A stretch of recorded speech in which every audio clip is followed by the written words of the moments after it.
So if you want to see dukkha, you must see that the constant oppression by arising and disappearing. So can you point out anything in the world which just arises and does not disappear? No. Even the buildings, they may stand for 100 years or 200 years, and then in the end, they will disappear. They will become old, and then they will have to be demolished. So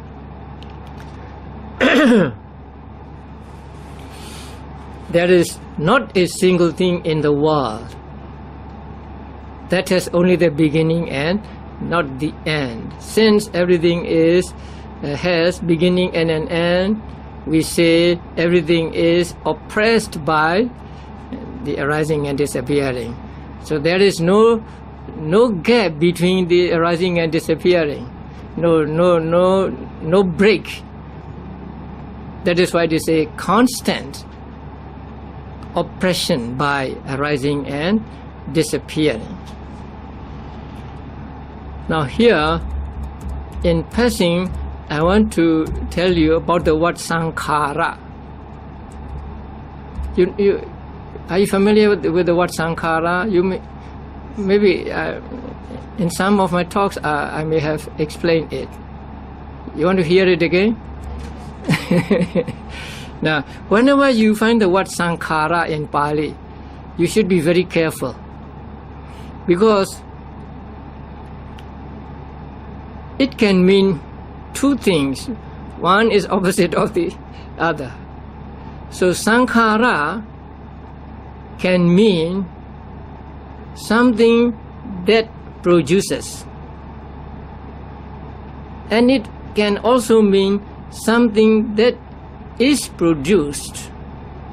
So the first meaning is the active meaning, and the second is passive meaning.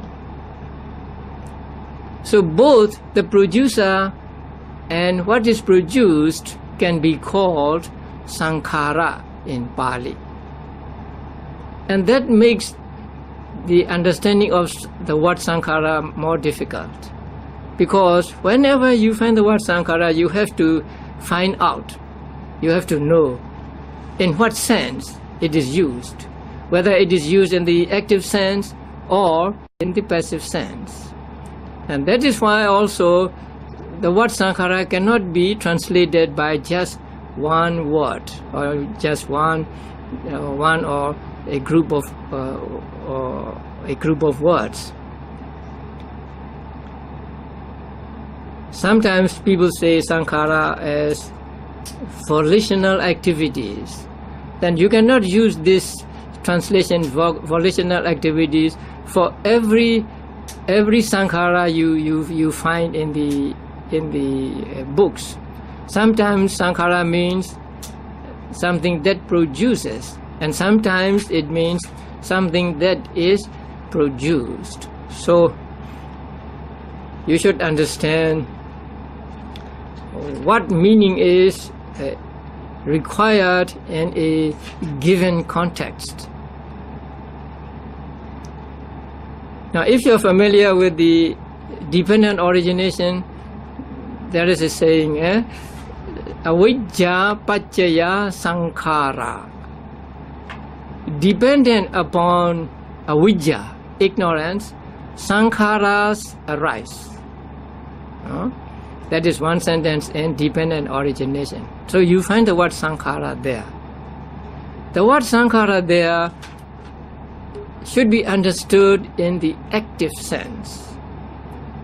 Saṅkhāra means those that produce some other thing. So there the Saṅkhāra means karma. Avijja paccaya saṅkhāra. Because there is ignorance, we do kusala karma or akusala karma. We do good deeds or bad deeds because we have ignorance. But sabbe saṅkhāra anicca. Now that is another saying. Sabbe saṅkhāra anicca. All saṅkhāras are impermanent. Now, in that sentence, Saṅkhāra is to be understood in the passive sense. Here, all Saṅkhāra means all those that are produced or that are conditioned. So all those that are conditioned are impermanent. So there, you cannot translate Saṅkhāra as volitional activities. If you translate the Saṅkhāra there as volitional activities, you are wrong. So you have to be very careful about the word Saṅkhāra. And then there is the word Saṅkhāra khanda. Among the 5 aggregates, the 4th aggregate is called Saṅkhāra aggregate. So there also the word Saṅkhāra is to be understood in the active sense. Something that produces or that conditions. And in Pali, the word Saṅkhāra is used in plural, or almost always in plural. Now, the 5 aggregates. The first aggregate is Rupa aggregate. Metta, so it is not difficult to understand metta aggregate. Now, the second aggregate is feeling aggregate. That means you have feeling in your mind. You suppose you have pain in the body, and you experience that pain with your mind, and in your mind there is a mental state called feeling. So that feeling can be sometimes pleasurable feeling, sometimes displeasurable feeling, and sometimes neutral feeling. Sometimes you are happy, sometimes you are sad, sometimes you are neither happy nor sad. So these 3 kinds of feeling are called feeling aggregate. So every time you experience an object, there is this feeling. You may not be aware of that feeling, but there is always feeling. So when you see something, you may see it with pleasurable feeling, or you may see it with displeasurable feeling, or sometimes you may see it with neutral feeling. So there are at least these 3 kinds of feeling, and they are called feeling aggregate. And then the next one is perception. Now that is difficult to understand. Now what is perception? What is perception? So here the word sanya, now in the Pali word sanya means making a mark.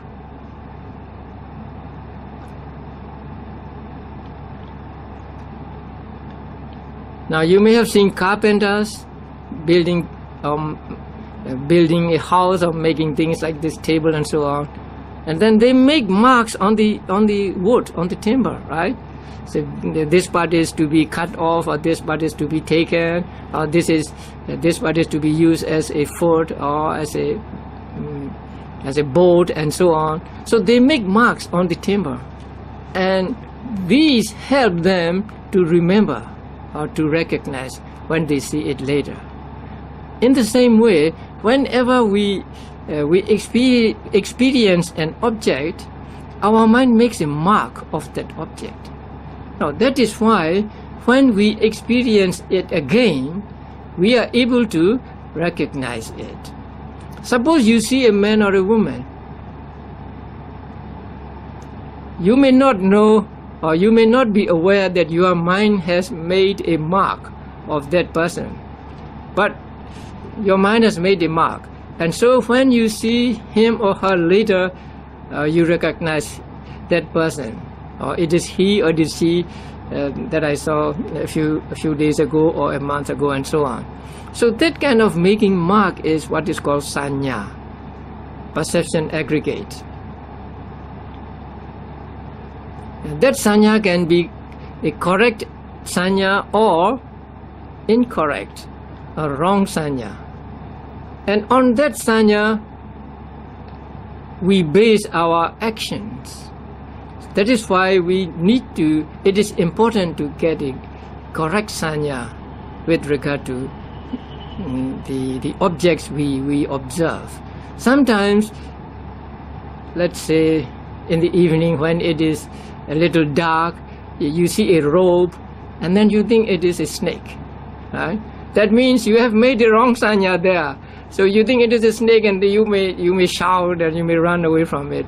You are very afraid because you think it is a snake, right? But it is not really a snake, it is a robe. But you have made a wrong sanya, your mind has made a wrong sanya, and so you act accordingly. So it is important that we need to have right sanya. So that sanya is translated as in English as perception. So whenever you find the word perception aggregate, please understand that it means making a mark for recognition later. And then Saṅkhāra aggregate. Now Saṅkhāra aggregate means a group of mental states headed by volition. You know the word, volition, right? Volition is the translation of the Pali word cetana. It is a mental state that encourages you to do something, that pushes you to do something. So that mental state is called volition or cetana, and it is present with every type of consciousness. It is compared to a monitor in a class. I don't know whether that word is still used. When I was young, we have a class, and one pupil is called a monitor. So he is a head leader of the other pupils. So that kind of person works for himself as well as encourages others to do their work. So cetana is like that.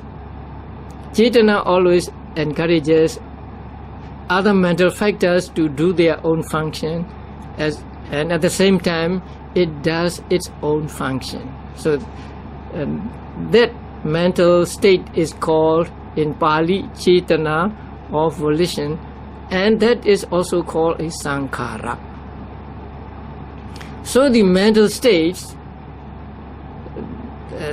that are headed by cetana are called Saṅkhāra aggregate, and there are altogether 50 mental states that we call Saṅkhāra aggregate. So you can read about the aggregates in that big book also. Not here. You have to go to another chapter.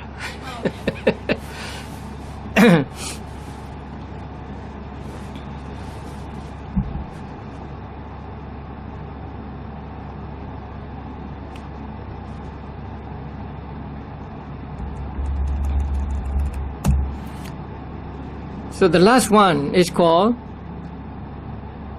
consciousness aggregate. Consciousness, this word also is not accurate, but we have to stay with it because we do not know any other better word for the Pali word citta or vijnana. But here consciousness means just the awareness of the object.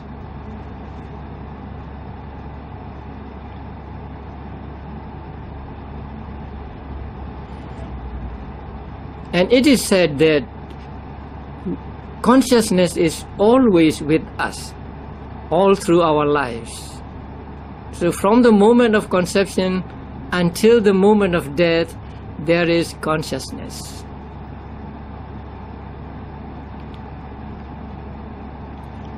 Now, when a person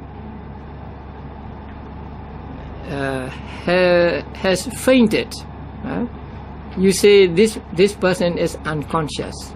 Sometimes people become unconscious in an accident or when they have disease, right?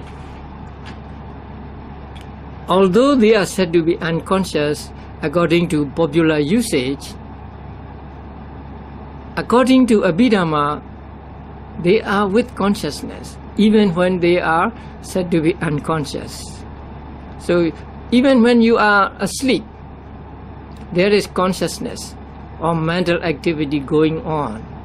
You are not without consciousness when you are asleep. So that awareness of the object is what is called vijnana or citta in Pali.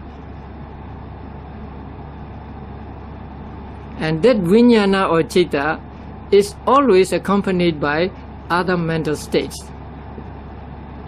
The feeling mental state, perception mental state, and Saṅkhāra mental states.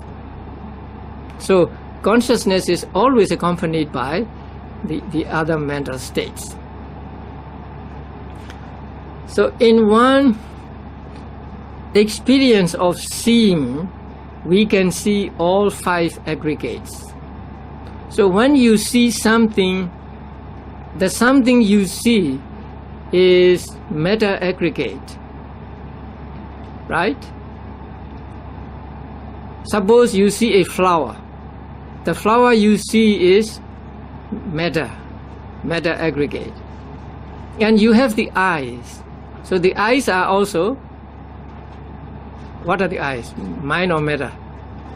Meta. So the eyes are also meta. And then you see the rose, and there is a seeing in your mind. That seeing is consciousness aggregate. And while you see the rose, you may have the feeling, pleasurable feeling, or maybe unpleasurable feeling if you don't like roses, or neutral feeling. So there is a feeling also when you see the rose. And along with it, your mind makes a mark of that rose. Oh, this is a rose, or something like that. And also, there are other mental states arising with that consciousness regarding the rose. Say the cetana, encouraging or telling other mental states do their own function and so on. Let us say you like the rose and you are attached to it, so there is attachment. Or you don't like it and you have dosa, you have anger or ill will for the rose, and so there is dosa. So all these are called Saṅkhāra aggregates. So in one experience of seeing, we can understand these five aggregates. So actually, in order to understand the five aggregates, you don't have to go to a book. You find all five aggregates in yourself. So at every moment of seeing, hearing, and so on, there are all these five aggregates going on and on. So these are the five aggregates. Now you understand the five aggregates? You remember them? Okay. Number one aggregate, meta aggregate. Number two, feeling aggregate. Number three, perception. Number four, Saṅkhāra aggregate. And number five, consciousness aggregate.